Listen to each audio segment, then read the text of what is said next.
So in this video I want to talk to you about the rent-to-rent strategy and try and explain how you can generate money off a property that you don't actually own. So for instance, you could source a 3-bedroom property which has got 2 reception rooms downstairs. So you could have a reception room at the front, one in the middle of the property, and then you have your kitchen at the back. Upstairs potentially 3 bedrooms and then a bathroom.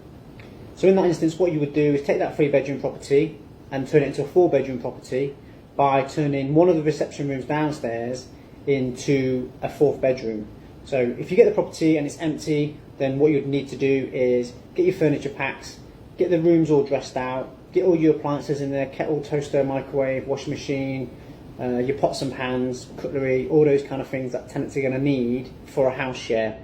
So once you get that property, let's say for instance you find a 3-bedroom property like that for £700 a month, you lease it off the owner and then you re-rent the bedrooms on an individual basis, all inclusive of bills. So for instance, if you could get four bedrooms at £500 a month, that's £2,000 a month in cash flow. Of that £2,000 a month, you would need to pay the rent to the owner at £700, and that leaves you with £1,300 a month. Of that £1,300 a month, you're going to have to pay the bills because you'll be responsible for the bills in an all-inclusive house share. So say for instance that's £500 a month in the bills, then that leaves you with £800 a month gross profit. Obviously if you've got a managing agent or whatever else, I'm just using this as an example just to show you how the theory works behind it or the strategy works. So you'll be left with £800 a month, technically profit if you manage it yourself.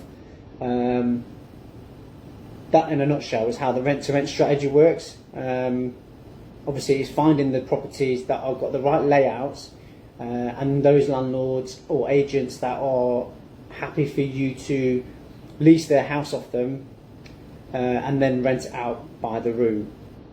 There's advantages and disadvantages to the landlord. The main advantage to the landlord is that you guarantee their rent for say a set period of time, which could be 3 to 5 years.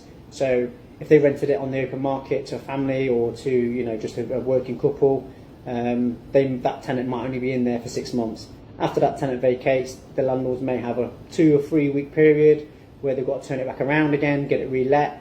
Obviously with that they've got to pay relet fees, cleaning fees, and then they're going to have a bit of a void period as well. Whereas if you lease it off the landlord long term, they've got guaranteed rent for 3 to 5 years. The landlords, if they wanted to, or if they knew about it, or if they were savvy, they could actually do the house share strategy themselves. So they could rent it by the room, but they may not want to have to pay for all the furniture, they may not want to pay for the appliances, they may not want the additional hassle of having to deal with 4 tenants instead of 1. So there's pros and cons for the landlords. It's obviously just finding those landlords that are prepared to do that. So in a nutshell, that's the rent-to-rent strategy. That example, one property, £800 a month profit, get 10 of those, that's £8,000 a month profit you're going to get, and you don't even own the houses. So hopefully that was useful.